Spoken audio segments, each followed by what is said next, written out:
भगवान व्यास बोले कि शृणु राजन प्रवक्ष्यामि नवरात्राव्रतम शुभम।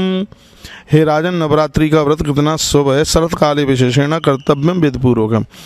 उन्होंने कहा था यह तो वर्ष में 4 नवरात्रा पड़ती हैं, लेकिन महत्व शरदकालीन यानी जो आश्विन, इसमें जो क्वार के महीने में जो पड़ती है, आश्विन मास में पड़ती है, इसकी नवरात्रा की इसकी महिमा ज़्यादा है।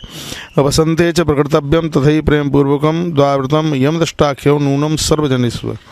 भगवान व्यास कहते हैं कि बसंत ऋतु के नवरात्रा में भी लोगों को व्रत करना चाहिए, इससे बीमारियां नहीं फैलती हैं। दोनों ऋतुएं सभी प्राणियों के लिए यमदष्टा कही गई है।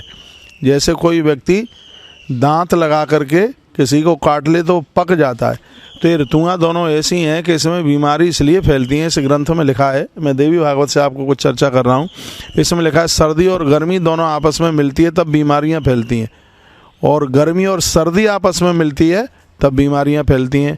तो अभी जो ये नवरात्रा है, अभी गर्मी और सर्दी आपस में मिलेगी, बीमारी सीजन चलेगा बीमारियों का, और उस समय सर्दी और गर्मी आपस में मिलेगी तो उस समय बीमारियों का सीजन चलेगा। तो इसमें इतनी अच्छी बात कही गई है, कहा गया कि इस बीमारी से बचना चाहते हो तो 9 दिन अन्न का परित्याग कर दो।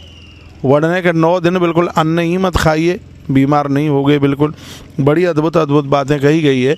इससे रोग से लड़ने के लिए एक ऐसे जीवाणु प्रकट होते हैं जिससे वह रोगों को पनपने नहीं देते। श्रद्ध नामानु दुर्गमो प्राणिनाम यह तस्मात् दत्नादिदम कार्यम सर्वत्र स्वमिक्षता।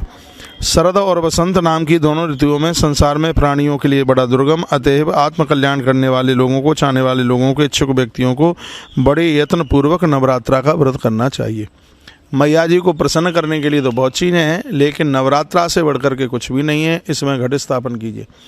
कोई घर में सूतक पातक है, अशुद्धि वगैरह है, और इस समय यदि आप घट स्थापन नहीं कर पा रहे हैं तो यह भी इसका विधान है कि जब आपको इसमें मौका मिलता है तब आप इसकी स्थापना कर लीजिए, इसमें कर लीजिए। घट स्थापन है और इसमें ज्योत, अखंड ज्योत इसमें जला लीजिएगा, और कन्या पूजन, यज्ञ और दुर्गा पाठ को इसमें बहुत बड़ा महत्व दिया गया, और वही बातें मैं आपको निवेदन कर रहा हूँ।